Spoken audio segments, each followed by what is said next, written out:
So next question பாருங்க. So major product எதுன்னு கேட்டிருக்காங்க. ஸோ நமக்கு வந்து ஒரு அல்கின் கொடுத்துருக்காங்க. So HPR addition. ஸோ இங்கே பெராக்சைடு கொடுத்துட்டாங்க. ஸோ பெராக்சைடு கொடுத்துட்டாங்க அப்படின்னா ஸோ இது வந்து ஒரு எலக்ட்ரோஃபிலிக் அடிஷன் ரியாக்ஷன். பெராக்சைடு கொடுத்துருக்கிறதுனால இது வந்து ஆன்டி மார்கோனிக் அப்ரோல ஃபாலோ பண்ணும். ஸோ ஆன்டி மார்கோனிக் அப்ரோ. ஸோ அப்போ ப்ராடக்ட் வந்து ஸோ CH3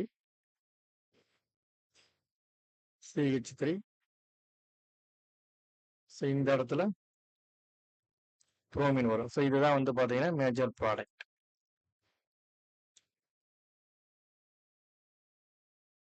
ஸோ அப்போ கரெக்ட் ஆன்சர் வந்து பார்த்தீங்கன்னா டி தான் கரெக்ட் ஆன்சர்.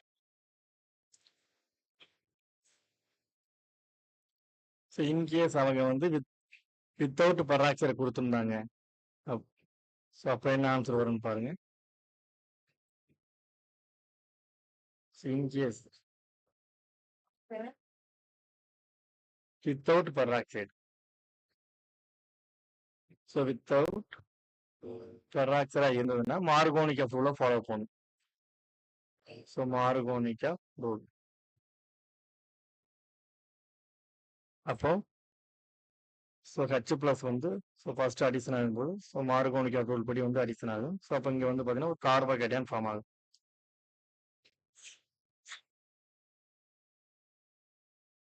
ஸோ இங்கே ஃபார்ம் ஆகுறது வந்து பார்த்தீங்கன்னா ஒரு செகண்டரி கார்போகேட்டையான்.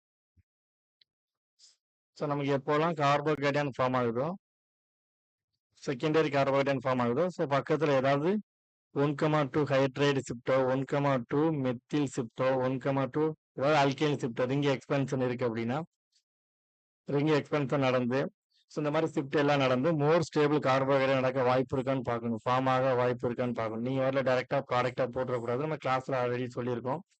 அப்போ இந்த இடத்துல பாருங்க. ஸோ நமக்கு ஒரு ஹைட்ரஜன் இருக்கு. ஸோ இது வந்து 1,2 ஹைட்ரேட் ஷிஃப்ட் நடந்ததுன்னா ஸோ 1,2 ஹைட்ரேட் ஷிஃப்ட்.